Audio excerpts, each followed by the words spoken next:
So hi friends, welcome back to Pooja Navile Kannada vlogs. Hope ಎಲ್ಲರೂ ನನ್ನ last vlog ನೋಡಿದ್ರಿ.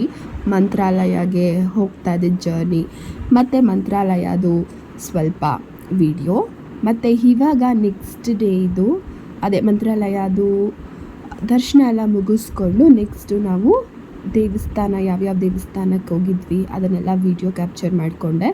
So ಅದನ್ನು ಹಾಕೋಣ ಅಂತ ಹೇಳಿಬಿಟ್ಟು ನಿಮ್ಮ ಮುಂದೆ. ಅಭಯ ಆಂಜನೇಯ ಸ್ವಾಮಿ ಟೆಂಪಲ್,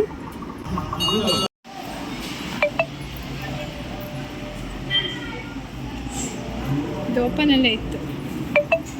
ಬಿಚ್ಚಾಲಮ್ಮ ಟೆಂಪಲ್,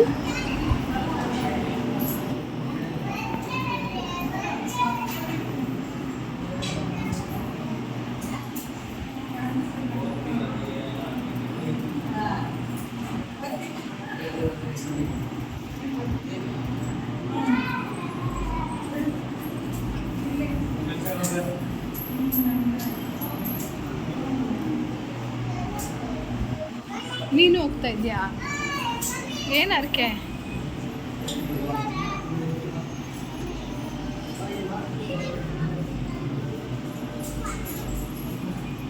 ಒಂದು ಪ್ರದರ್ಶನೆ ಫುಲ್ ಮಾಡಬೇಕು.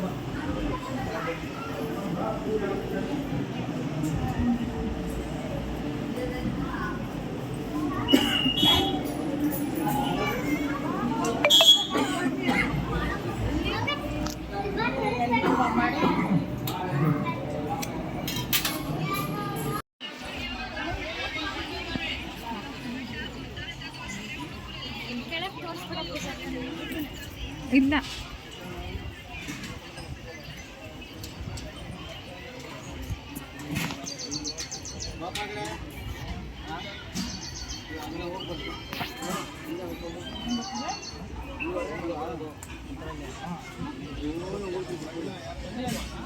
ಏನಕ್ಕೆ ಅದಷ್ಟು ರಶ್ ಇದೆ? ಅನ್ನದಾನ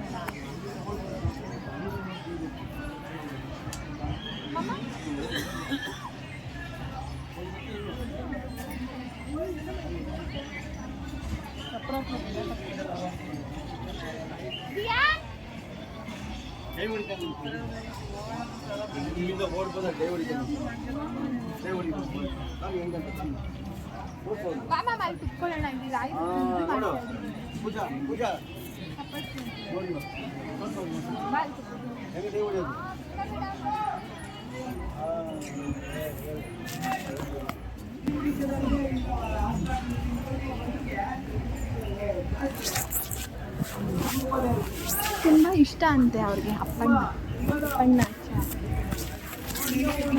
ಅವ್ರು ಹೇಳಿದಾರೆ ನೋಡಿ. ವೃಕ್ಷ ಆಯ್ತಾ, ವೃಕ್ಷ ಈಗೆಲ್ಲ ಬಿದ್ದೋಗಿದೆ. ಆ ವೃಕ್ಷಕ್ಕೆ ನಮ್ಮ ಬಗ್ಗೆ ತೂಕಿ ಹಾಕ್ತಾರೆ ಮಕ್ಕಳು ತಂದಿರ್ತಕ್ಕಂಥ ಅಕ್ಕಿ ಬೆಳೆನ. ಆಮೇಲೆ ಅಪ್ಪಣ್ಣಾಚಾರ್ಯ ಏನ್ ಮಾಡ್ತಾರೆ, ವೃಕ್ಷ ನರಸಿಂಹಸ್ವಾಮಿ ಇದ್ದಾನೆ ಪೂಜೆ ಅಭಿಷೇಕ ಮಾಡಿ. ಇಲ್ಲಿ ಆಂಜನೇಯ ಸ್ವಾಮಿ ಕಾಣುತ್ತಾ, ಇದೇ ಆಂಜನೇಯ ಸ್ವಾಮಿ ಅಪ್ಪಣ್ಣಾಚಾರ್ಯ ಪೂಜೆ ಮಾಡಿ ಅಭಿಷೇಕ ಮಾಡ್ತಾರೆ. ಅಭಿಷೇಕ ಮಾಡಿರ್ತಕ್ಕಂಥ ತೀರ್ಥ ಅಪ್ಪಣ್ಣಾಚಾರ್ಯಗೆ ಪ್ರೋಕ್ಷಣೆ ಮಾಡ್ತಾ ಬಿಸಿ ಬಿಸಿಯಾಗಿ ಅನ್ನ ಆಗ್ತಾ ಇತ್ತು. ಆ ತಾಣಕ್ಕೆ ಭಿಕ್ಷಾಲಯ ಅಂತ ರಾಘವೇಂದ್ರ ಸ್ವಾಮಿ ಅವರು ಇಲ್ಲಿ ಬಂದು 13 ವರ್ಷಗಳ ಕಾಲ ಇಲ್ಲೇ ಇದ್ರು ಅಪ್ಪಣ್ಣಾಚಾರ್ಯ ಜೊತೆಯಲ್ಲಿ.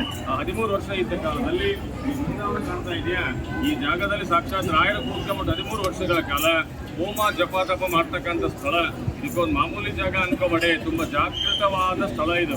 ಈ ನೀವು ನೋಡ್ತಕ್ಕಂಥ ಬೃಂದಾವನ ಅಪ್ಪಣ್ಣಾಚಾರ್ಯ ಬೃಂದಾವನ ಅಲ್ಲ, ಇದು ಅಪ್ಪಣ್ಣಾಚಾರ್ಯ ಪ್ರತಿಷ್ಠಾಪನೆ ಮಾಡಿದ ರಾಯರ ಏಕಶಿಲಾ ಬೃಂದಾವನ. ಇವತ್ತಿಗೂ ಬೆಳಗ್ಗೆ 4:15 ಸುಮಾರು ಅಪ್ಪಣ್ಣಾಚಾರ್ಯ ರಾಯರು ಇಲ್ಲಿ ಬಂದು ಇವತ್ತಿಗೂ ಸ್ನಾನ ಮಾಡಿ ಹೋಗ್ತಾರೆ ಅಂತ ಪ್ರತೀತಿ ಇದೆ. ಈಗೆಲ್ಲ ಟಿವಿ ಸೀರಿಯಲ್ ನೋಡಿರ್ಬೋದು, ಅಪ್ಪಣ್ಣಾಚಾರ್ಯ ಬರ್ತಾ ಇರ್ತಾರೆ, ನದಿ ದಾರಿ ಬಿಟ್ಟರೆ ನೋಡಿರ್ಬೋದು. ಆ ಜಾಗ ಇದೇ ಜಾಗನೇ. ಇಲ್ಲಿಂದ ಅಪ್ಪಣ್ಣಾಚಾರ್ಯ ಮಂತ್ರಾಲಯಕ್ಕೆ ಹೋಗೋದ್ರೊಳಗೆ ಬೃಂದಾವನ ಕಂಪ್ಲೀಟ್ ಮುಗಿದೋಗಿರುತ್ತೆ. ಆ ಬೃಂದಾವನದಲ್ಲಿ ಕಣವೆ ಅಪ್ಪಣ್ಣಾಚಾರ್ಯ ಮೂರ್ಛೋ ಕೆಳಗಡೆ ಬೀಳ್ತಾರೆ. ರಾಯರು ಬೃಂದಾವನ ಒಳಗಿಂದ ಹೇಳ್ತಾರೆ, ಅಪ್ಪಣ್ಣ ಪ್ರತಿನಿತ್ಯ ನನ್ನ ದರ್ಶನ ಮಂತ್ರಾಲಯಕ್ಕೆ ಬರಬೇಡ, ನಾನು 13 ವರ್ಷ ಇಲ್ಲಿ ಕೂತ್ಕೊಂಡು ಹೋಮ ಜಪ ತಪ ಮಾಡ್ತಾ ಇದ್ದೆ ಬಿಚ್ಚಾಲಿ ಒಳಗೆ.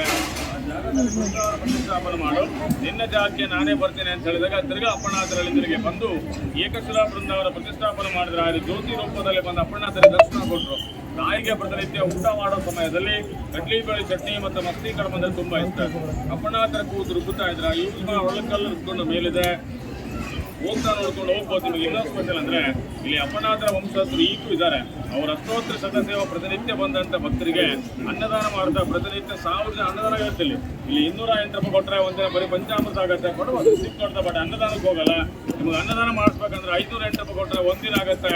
ಅದೇ ನೀವು 1508 ರೂಪಾಯಿ ಕೊಟ್ಟರೆ ಒಂದು ತಿಂಗಳ, ಒಂದು ದಿನ, ಒಂದು ವಾರ ಅಲ್ಲ, 30 ದಿನ ಅನ್ನದಾನ ಮಾಡಿ. ಅದ್ರಲ್ಲಿ ಇನ್ನೊಂದು ವಿಶೇಷ ಅಂದರೆ ಮಕ್ಕಳ ವಿದ್ಯಾ, ಆಯುಷ್, ಆರೋಗ್ಯ, ಮದುವೆಗೋಸ್ಕರ ಪ್ರತಿ ಗುರುವಾರ ತಪ್ಪದ ಶನಿವಾರ ಹೋಮಗಳು ಮಾಡ್ತಾರೆ. ಜನ ಪ್ರಾಬ್ಲಮ್ ಸಹ ಬರ್ಕೋತಾರೆ. ಮತ್ತೆ ದುಡ್ಡೇ ಕೊಡ್ಬೇಕಂತಿಲ್ಲ, ಆನ್ಲೈನ್ ಸಹ ಮಾಡ್ಬೋದು. ಮನೆ ಹೊರಗಡೆ, ಆಫೀಸ್, ದುಡ್ಡು, ಮದುವೆ ಹತ್ತತ್ರ 100% ಒಳಗೆ 70-80% ಖಂಡಿತ ಮುಗಿದೋಗುತ್ತೆ. ಲಾಸ್ಟ್ ಒಂದೇ ಹೇಳ್ತೇನೆ ನಿಮಗೆ, ಯಾವುದೇ ರೀತಿ ಪ್ರಾಬ್ಲಮ್ಸ್ ಇರಬಾರ್ದು ಅಂತ ರಾಯರ ಹತ್ರ ಪ್ರಾರ್ಥನೆ ಮಾಡ್ಕೋತೀವಿ.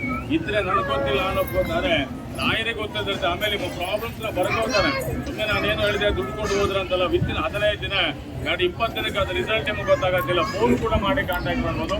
ನಿಮಗೆ ಗೊತ್ತಿರೋ ಹಾಗೆ ಎಲ್ಲರಿಗಿಂತ ದೊಡ್ಡದಾನೆ ಅನ್ನದಾನ ಅಂತ. ಇನ್ನೊಂದು ವಿಷಯ ಅಂತಂದರೆ ಎಲ್ಲರಲ್ಲೂ ಕೂಡ 208 ಪಾಪ ಬಡವರು ಇರ್ತಾರೆ, ಅನ್ನದಾನ ಮಾಡಬೇಕಂದ್ರೆ ಆಗಿರಂಗಿಲ್ಲ. ನಿಮ್ಮ ಯಥಾನುಶಕ್ತಿ 50-100 ಕೂಡ ಕೊಡ್ಬೋದು. ನಾಳೆ ನಾವು ಅನ್ನದಾನಕ್ಕೆ ಯೂಸ್ ಆಗುತ್ತೆ. ನಿಮ್ಮ ರಕ್ಷಣೆ ಕೊಡ್ತಾ ಇದ್ದವರು ದಯವಿಟ್ಟು ಅನ್ನದಾನ ಕೊಡಿ. ನಾಳೆ 4 ಜನ ಭಕ್ತರಲ್ಲಿ ಮತ್ತೆ ಊಟ ಮಾಡ್ತೀವಿ. ಇದಾದಮೇಲೆ ಪಂಚಮುಖಿ ಆಂಜನೇಯ ಟೆಂಪಲ್ಗೆ ಕೂಡ ಹೋಗಿದ್ವಿ. ಹೆವಿ ರಶ್ ಇತ್ತು, ಅಮ್ಮಗೆ ಮೇಲತ್ತಕ್ಕಾಗಿಲ್ಲ, ನನಗೂ ಕೂಡ ತುಂಬ ಟಯರ್ಡ್ ಆಗಿತ್ತು. ಅದಕ್ಕೆ ಆಚೆನೇ ಇರುತ್ತಲ್ಲ ಆ ದೇವಸ್ಥಾನಕ್ಕೆ ಕೈ ಮುಕ್ಕೊಂಡು ಬಂದ್ವಿ. ನೆಕ್ಸ್ಟು ರಾಯರು ವಾಸಿಸಿದ ಸ್ಥಳ ಅಂದರೆ ಮನೆ, ಸೊ ಅಲ್ಲಿ ಬಂದಿದ್ವಿ. ರಾಯರ ಮನೆ ನೋಡಿ ಎಷ್ಟು ಚೆನ್ನಾಗಿದೆ ಅಂತ ಹೇಳ್ಬೋದು. ಸೊ ಇಲ್ಲೇ ಇದ್ದಿದ್ದಂತೆ ರಾಯರು. ಅದಕ್ಕೆ ನಿಮಗೂ ಕೂಡ ವೀಡಿಯೋದಲ್ಲಿ ತೋರಿಸೋಣ. ಎಲ್ಲರೂ ನೋಡಿರ್ತೀರ, ತುಂಬ ಜನ, ಆಲ್ಮೋಸ್ಟ್ ಆಲ್ ತುಂಬ ಜನ ವಿಸಿಟ್ ಮಾಡಿರ್ತೀರ ಪ್ಲೇಸ್ನ. ಬಟ್ ನನ್ನ ವೀಡಿಯೋದಲ್ಲೂ ಇರಲಿ, ಇದೊಂದು ಮೆಮೊರಿ ಆಗಿರುತ್ತೆ. ಮತ್ತು ರಾಯರ ವ್ಲಾಗ್ ಅಲ್ವಾ, ಸೊ ಯಾವುದು ಮಿಸ್ ಮಾಡೋದು ಬೇಡ ಅಂತ ಅವ್ರದ್ದು ಪ್ರತಿಯೊಂದು ಡೀಟೇಲ್ಸ್ ಎಲ್ಲ ಇದರಲ್ಲಿದೆ. ಸೊ ಎಕ್ಸ್ಪ್ಲೈನ್ ಮಾಡ್ತಾ ಇರ್ತಾರೆ. ಅಲ್ಲಿ ಕೂಡ ಟಿ ವಿ ಹಾಕಿರ್ತಾರೆ, ಅದರಲ್ಲೂ ಏನೇನು ವಿಷಯ, ಏನೇನಿದೆ ಇಲ್ಲಿ ಅದನ್ನೆಲ್ಲ ಕಂಪ್ಲೀಟಾಗಿ ಅಪ್ಡೇಟ್ ಮಾಡ್ತಾ ಇರ್ತಾರೆ. ಸೊ ನೋಡಿ, ಇಲ್ಲೆಲ್ಲ ಲೈಕ್ ಚಿಲ್ಲರೆ ಕಾಸುಗಳೆಲ್ಲ ಅಲ್ಲ ಹಾಕಿರ್ತಾರೆ, ರಾಯರಿಗೋಸ್ಕರ ನೆನೆಸ್ಕೊಂಡು ಅಂತ. ಅಲ್ಲಿ ಇಲ್ಲಿ ಬರೆದಿರ್ತಾರೆ ಈ ಥರ, ಪ್ಲೀಸ್ ಡೋಂಟ್ ಟಚ್ ಮೀ. ಮತ್ತು ರಾಯರು ಕುತ್ಕೊಂಡಿದ್ದ ಜಾಗ, ಅಲ್ಲೇ ಒಂದು ಮರ ಕೂಡ ಇತ್ತು, ಅದ್ರ ಬಗ್ಗೆ ಡೀಟೇಲ್ಸ್ ಕೂಡ ಇತ್ತು. ಸೊ ಇಲ್ಲಿ ಹರಿಸ್ಕೊಂಡು ಅದೇನೋ ಬೇಡ್ಕೊಂಡ್ರೆ ಆಗುತ್ತೆ ಅನ್ನೋ ಪದ್ಧತಿ ಇದೆ. ಅದೆಲ್ಲ ಚೆನ್ನಾಗಿತ್ತು ಒಟ್ಟಿನಲ್ಲಿ ನೋಡೋಕ್ಕೆ. ಮತ್ತು ಅಲ್ಲಿಗೆ ನಮ್ಮ ರಾಯರ ದರ್ಶನ ಮತ್ತು ಸುತ್ತಮುತ್ತಲಿನ ದೇವಸ್ಥಾನ ದರ್ಶನ ಎಲ್ಲ ಮುಗ್ದು ಬೆಂಗಳೂರು ಕಡೆ ಮಧ್ಯರಾತ್ರಿ ಎಲ್ಲ ಸ್ಟಾರ್ಟ್ ಆಯಿತು ಜರ್ನಿ. ಮಧ್ಯರಾತ್ರಿ ಒಂದು ಗಂಟೆ ಅಷ್ಟೊತ್ತಿಗೆ, 1-2 ಅನ್ಕೊತೀನಿ, ನನಗೂ ಸರಿಯಾಗಿ ಟೈಮ್ ಗೊತ್ತಿಲ್ಲ, ರೀಚ್ ಆದ್ವಿ ಬೆಂಗಳೂರು. ಹೋಗ್ತಾ ದಾರಿಯಲ್ಲಿ ಹಾಗೆ ಊಟ ಮಾಡಿಕೊಂಡು ತುಂಬ ಟೇಸ್ಟಿಯಾಗಿತ್ತು ಈ ಹೋಟೆಲಲ್ಲಿ. ನೆಕ್ಸ್ಟ್ ಟೈಮ್ ಹೋಗಬೇಕಾದ್ರೆ ಟ್ರೈ ಮಾಡಿ. ಸೊ ಇಲ್ಲಿಗೆ ಈ ಬ್ಲಾಗ್ನ ಎಂಡ್ ಮಾಡ್ತಾ ಇದ್ದೀನಿ. ಇಷ್ಟ ಆದರೆ ದಯವಿಟ್ಟು ಲೈಕ್ ಮಾಡಿ, ಶೇರ್ ಮಾಡಿ, ಕಮೆಂಟ್ ಮಾಡಿ, ಮತ್ತು ದಯವಿಟ್ಟು ಸಬ್ಸ್ಕ್ರೈಬ್ ಮಾಡಿ. ಆದಷ್ಟು ನಿಮ್ಮ ಫ್ರೆಂಡ್ಸ್ ಫ್ಯಾಮಿಲಿಗೆ ಶೇರ್ ಮಾಡಿ. Thank you, bye.